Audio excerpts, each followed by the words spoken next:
I may have an announcement to possibly make. Who knows what it's about? My plan is to come back. Gosh, I was almost gonna tell you when. Nyla, lucky for you, I'm back.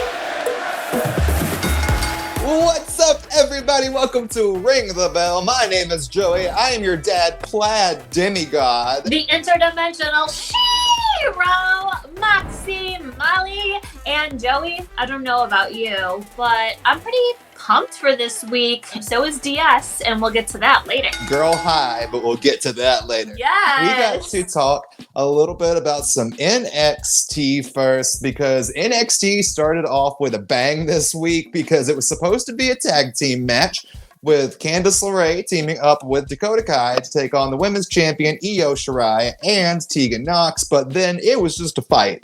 That was it. It's not that's it. Like, that's downplaying this match. Oh, like, that's true. It was pretty baller and amazing. I missed something. Where was Raquel? Can you explain this to me? Dakota cut a promo after the match that talks a little bit about where Raquel might be. I am not a team player anymore. Yeah, she did not go unnoticed. I was wondering the same exact thing. I was like, Okay, so isn't like something that happened last week that I don't remember? You know what I was most impressed by? That one little random reverse kind of monkey flip that Dakota Kai did to get out of Io Shirai's hold. Yes. I was like, huh.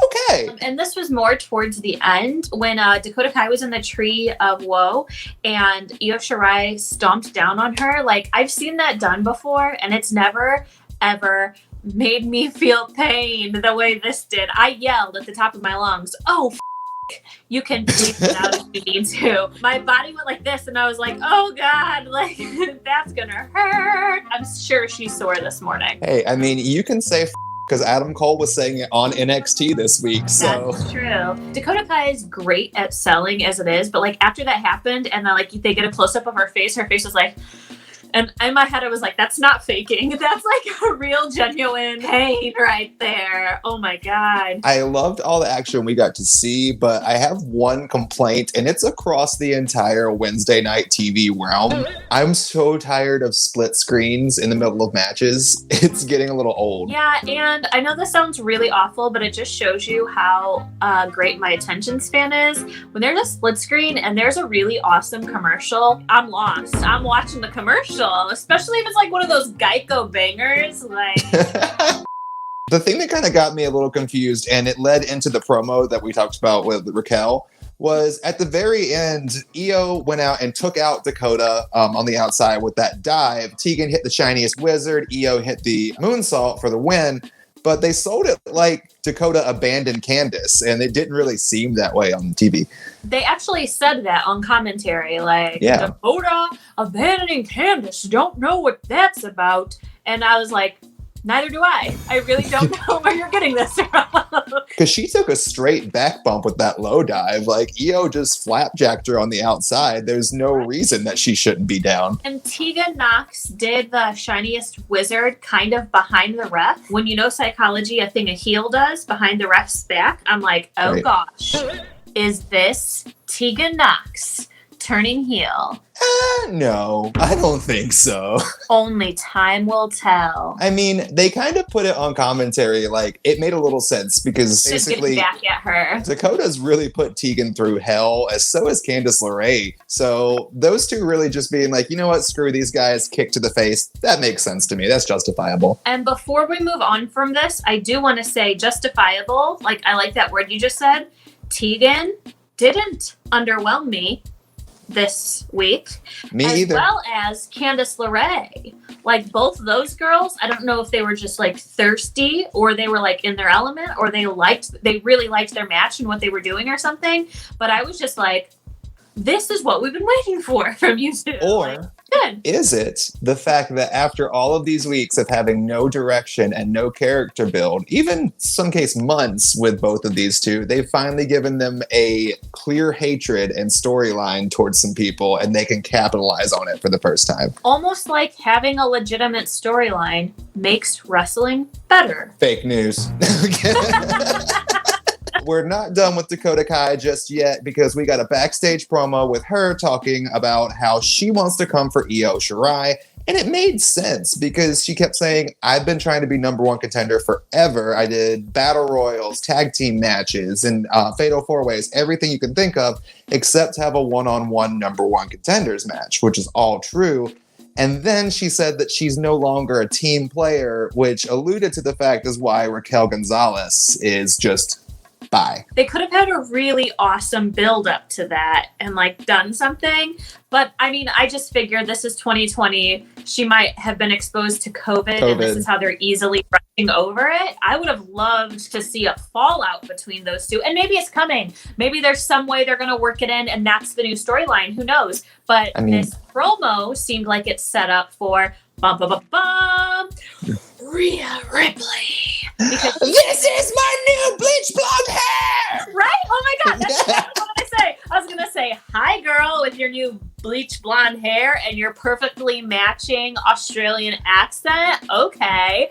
But it sets up like a perfect like Aussie versus Aussie sort of storyline. So I'm like, okay, bye, Raquel. Like, where'd you go? I saw a comment online where people were like, hey, Rhea Ripley's got bleach blonde hair. I can't believe they would give her bleach blonde hair. I was like, she had bleach blonde hair when she first came in the Mae Young Classic. Like, it just got cut. That was bleach blonde locks. Maybe we'll get to see Raquel come back in a couple weeks and be like, hey, you dropped me, and then just decimate possibly the new NXT Women's Champion. True, because this promo, after Tegan Nox was like, let's see what Mr. Regal's going to say. Regal was like, you two ladies, next week. And then we got a baller graphic where they're both wrestling each other for the number one contendership, which means only we can guess the week after that would be whoever the victor is for Io Shirai. Yeah, I imagine it's going to be Dakota. That's my prediction. What do you think? Unfortunately, I do think it's going to be Dakota. I'm not saying unfortunately because I don't want her to win it.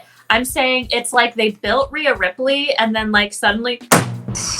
like, we haven't seen her at all. Next week, we get to see the number one contenders match, but this week, we got to see the brand new, complete Robert Stone brand as Mercedes Martinez took on Shotzi Blackheart. And, oh my God, these two threw down. That was everything I could have wanted from an NXT match. If it was TakeOver, I would have been like, meh, but for an NXT match, perfection. We're great. Yeah, I mean, there's nothing more I can add on to that. Perfection, like it really was. And of course, because he was my boom blast last week, Robert Stone, just perfection. Aaliyah, perfection. Mercedes, perfection. Shotzi, perfection. So this match, perfection. Such perfection.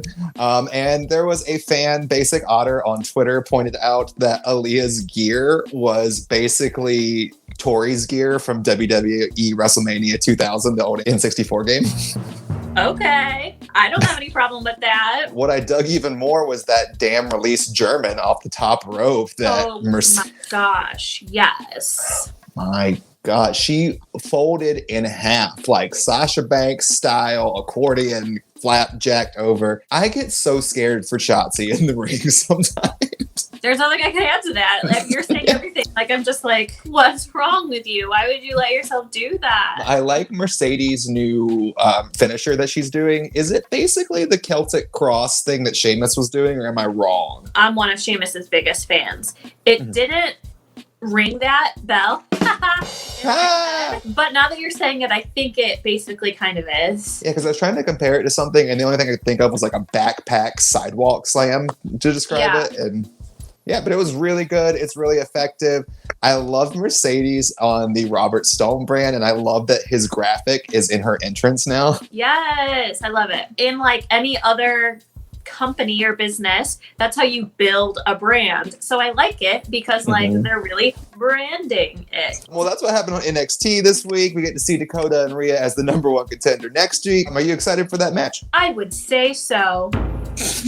I don't want to see Dakota destroy Rhea or even beat Rhea because I want to see Rhea's value go back up, but I think it's going to happen. I think a better match would be between Raquel and Rhea, merely based on size, but I don't dislike the storyline of the tiny person chopping down the big tall tree. So I think that's a lot of what we'll get. And who knows, maybe this she's done being a team is just a ruse. And then maybe Raquel will come in and lay down Rhea Ripley behind the ref's back. And then Dakota will rise to #1 contendership. Yes, I am down as long as it's not another women's division count-out match. That's NXT this week. Let's go ahead and jump over to some TNT Dynamite with All Elite Wrestling. TNT Dynamite. This week on AEW's Dynamite, the first taste of the women's division that we got to see was actually Anna Jay made her debut with the Dark Order. She got to do this lovely spot where she walked out onto the stage and then you never saw her again. And please tell the fans what is in your notes, because this made me spit liquid out of my nose. It just says, being in the Dark Order means that you get a sparkly masquerade mask now. From Party City. From Party City. In my head, I was like, why did they turn Allie from Bunny? Because she looks almost identical to Allie as Bunny. That's also true. It's very true. But no, I didn't want to say Party City on here, but DS, can you put in the gif of just go back to Party City where you belong? Go back to Party City where you belong. This girl's taken every opportunity she's given, so that's cool. I mean, but who was also there was Dr. Britt Baker, who cut a promo yet again. Model. I love the role model, but I'm also just kind of like, oh my God, I want to see her in a ring or something go on. But she called out Big Swole and said that Big Swole is going to be in the tag tournament. So Big Swole now has to beat another competitor of Britt Baker's choosing if she ever wants to get to Britt Baker. Right. I do feel like in that actual promo, it was kind of cloudy because I was like, what does this have to do with Big Swole being in the tag tournament? Like, you didn't have to mention that, except point out the fact that her suspension isn't going to last forever, except that you literally said that the sentence before, and the word suspension doesn't mean forever. I don't know. She was kind of like a little bit all over the place. I'm interested to see who Britt Baker is going to like put stock in to try to beat Big Swole so Big Swole can come at Britt Baker. Because Britt Baker hasn't like been doing any of this sort of storyline where she's making allies or anything. And you'd think that's where this is going, you know? I don't know. What if it's Rebel? I was kind of thinking that, but as far as we know, we haven't seen her in the ring on AEW or AEW Dark yet. So to me, that kind of feels like a pointless storyline, but it is AEW. It is AEW. I'm going to put one name out into the world and hope that this is the person she selects. Abaddon. Well, I don't know, because they're propelling Abaddon into some sort of like amazingness in AEW, but so are they with Big Swole. I don't want to see the trajectory of either of their careers hindered. No, I don't want to see any trajectory hindered, but I think she'd be a good opponent to bring out other than Rebel or maybe like Awesome Kong, because I figured Britt Baker is going to get somebody. She's going to get somebody either A, scary, or B, terrifyingly large. And honestly, I was even kind of thinking Mel, but also like, that wouldn't make sense. Like it just, so none of these things we're saying just doesn't make sense. So let's talk about the match we got. So they brought Diamante in, and I love Diamante. I think she's very talented. But the promo beforehand really told us who she is finally, when I feel like I needed this promo about her about a week or maybe a week and a half ago. I agree. Like before she wrestled Ivelisse. I needed to see that, but she faced off against the AEW Women's Champion, Hikaru Shida, in... Honestly, I thought this was a hell of a match. I thought it was probably one of the better matches we've seen in the last few weeks. I feel the match was a tad underwhelming. There was nothing wrong with it. I just feel like there was a lot of space. There was like a lot of time. And and I don't mean the length of the match, I mean in between things. I preferred Diamante's match last week with someone she's worked several times. This just felt like two people who haven't ever really worked together, still trying to like catch each other's timing. So maybe they should have wrestled on Dark. I felt like this was like built up to be such a big, huge deal for Diamante, like brand new into the division, already getting to do a championship match. And instead of, sizzling, it went fizzle. Like, instead of sizzle, it was fizzle. To me. Agreed. I agree with everything that you're saying as far as like how you feel you didn't get enough of her. Yeah. But I honestly really enjoyed this match just because there were some spots that just surprised me. I really enjoyed the flip into that stunner kind of cutter thing that she did on Ishida. Yeah. Just stuff that caught my attention because I'm looking for something to latch onto so hardcore in the AEW women's division. So when I see something that's fresh and new, such as a new person come in, that they seem to be putting on an upward trajectory path, I'm trying to invest something into her just because I'm trying to invest myself in the division. So to see her come in and get all that build up just to lose cleanly to Shida and then have no aftermath is honestly pretty disappointing. I feel like it's just as difficult for AEW, and because they're such a baby company, it's rubbing us a different way because we're expecting a little bit more. We didn't get to see the greatness yet. You know what I mean? When NXT has had years of greatness to show us. Aside from talking about Anna Jay so far, the Britt Baker promo kicked off what I would like to go ahead and deem like the women's half hour, because you got the Britt Baker promo that happened. After the Britt Baker promo, we officially got a action figure commercial from Brandy Rhodes where she hyped the women's action figure that was coming out. Finally, I guess maybe they watched that here, but they hyped that for the first time. Then went into the promo, into the women's match, and then followed that up talking about the women's tag team tournament, which we're going to talk about that big announcement, but it seems like they are really clumping everything female into one little slot. Yeah, like our guest Calamity Kate said, it's a lot of times they just do that. Like, they're like, okay, women have 30 minutes. Let's share it. And with the promo we're about to talk about, I feel like it needed like an extra 90 seconds because I have questions. I have so many questions. So we're going to go ahead and talk about the big debut, but we had to learn a little bit more finally about what this overall tournament is. So we finally found out the rules. So the competitors don't get to pick their teammates. Anyone can be split up. They each pick a color and they tag with that corresponding color. And there are no exemptions or anything for whoever your partner is, which I guess is going to mean the Nightmare Sisters get split up.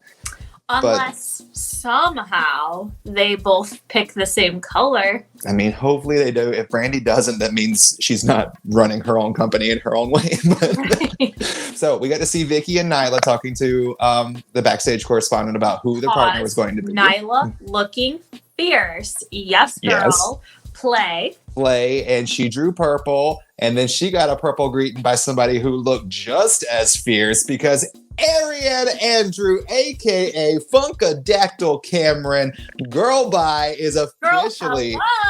Hey, girl, yes! Hey. She is here in AEW, and she's teaming with Nyla Rose with the manager of Vicky Guerrero.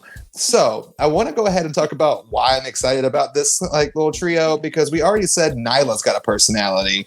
Vicky's an even bigger personality. Ariane?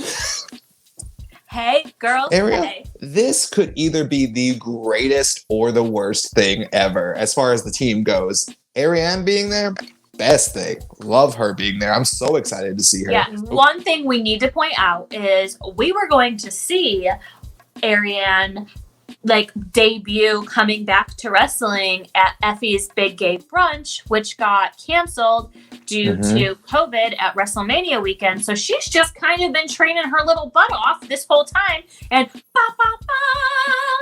now we're going to see her on the competing brand, AEW. I'm excited. There we go. I'm so excited. I think she can bring a whole new level to this tournament. Also, I feel really awful saying this, but like you said, she is the maximum personality. Like there's Nyla, then there's Vicky, now there's Ariane. She's going to bring, I feel, that personality we've been waiting for to AEW. Like all the girls have good gimmicks and good personality, but she's like a powerhouse of personality. And now it's here. She's defined. So I think this could be the pinnacle turning point for AEW's women division. Yes, the women's division, a lot of people are going to get like all meh, WWE diva, yada, yada, yada. This division's ran by Miss Eden Styles, aka Brandy Rhodes, who used to be a WWE diva. So this is going to happen, guys. Get used to it. The diva era might come back. This tournament has me still a little bit mad because I'm very excited for it. But why isn't it on Dynamite? Why is it on YouTube? Two things. A, here we see again them only allotting 20 to 30 minutes for the women, and this tournament just won't fit into that little time slot. B, like I said, I feel AEW Dark's viewings are going down, so they're just trying to draw a lure to it. But C, I was going to say only one can hope that this won't be thrown into Dark. Like, I'm hoping they kind of do this under the Dark brand name, like the Mae Young Classic. Like, tune in a special time of the week where we're doing just this tournament. Not so it's I hope like, so. You know what I mean? That's how I'm hoping it'll play out. That's what I'm hoping for. I also just want a quick thing. That trophy for this tournament looks so much better than the actual AEW Women's Championship. Yeah, I think it looks really cute. A championship belt's just like, you know, a placeholder. So I'm actually like, why is it a trophy? Like, I felt like we could have done cooler things. Like, why can't we get like a crown? Tag titles? Yeah, crowns for the winners. So let's go ahead and talk about AEW Dark really quick. We got Skylar Moore versus Abaddon, where Abaddon pulled out the Widow's Peak as her finisher on Dark, which, God, I'm excited she took that move. It's amazing how she reaches back on the jawline and everything. So awesome. I like when Abaddon and Skylar Moore went out of the ring. Ricochet Chanel took, it might have been MJ Jenkins, I'm not sure, in front of her, and she was like, and I was like, yes, girl, stay in character the entire time. I love it. I love her. She's so much fun. She's growing on me. Her character, listen, I've always loved her character. I think she's growing on me a bit.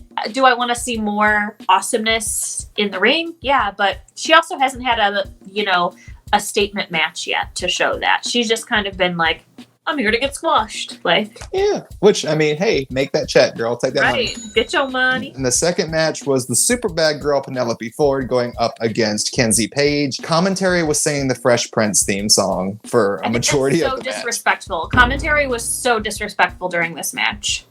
But then the finish was a little wonky because she kind of missed the cutter, which that should have been the finish, honestly. But then she picked her back up to hit that fisherman, which she's been guilty of that quite a few times. I'm like, why are you picking her back up? She's done. Besides the fact that I said that commentary was so disrespectful during this, like, there's this thing in wrestling where we say, you're not here to pop boys in back. You know what I mean? Those two on AEW Dark, like, those two are always saying shit just to make each other laugh. And that's so disrespectful to men or women. Michael Cole, NXT Season 3 type crap. And I bet those same people probably joke about Michael Cole doing that. And then they go there and do it themselves. Just especially in a budding company where they already get a little bit of flack for their women's division. So disrespectful. It almost made me pay attention to the match less because I was kind of just like overhearing them babble. I literally turned the volume down until the show was over. I do agree with that because it can take you completely out of a match because if they're not going to treat it as important on TV, why should I care about it? Right, exactly. They're just trying to make each other laugh. They're just trying to pop each other. Hey, Moxie. Hey, Joey. What's your boom blast moment of the week? My boom blast moment of the week is going to that release German. No, it's not. I'm sorry.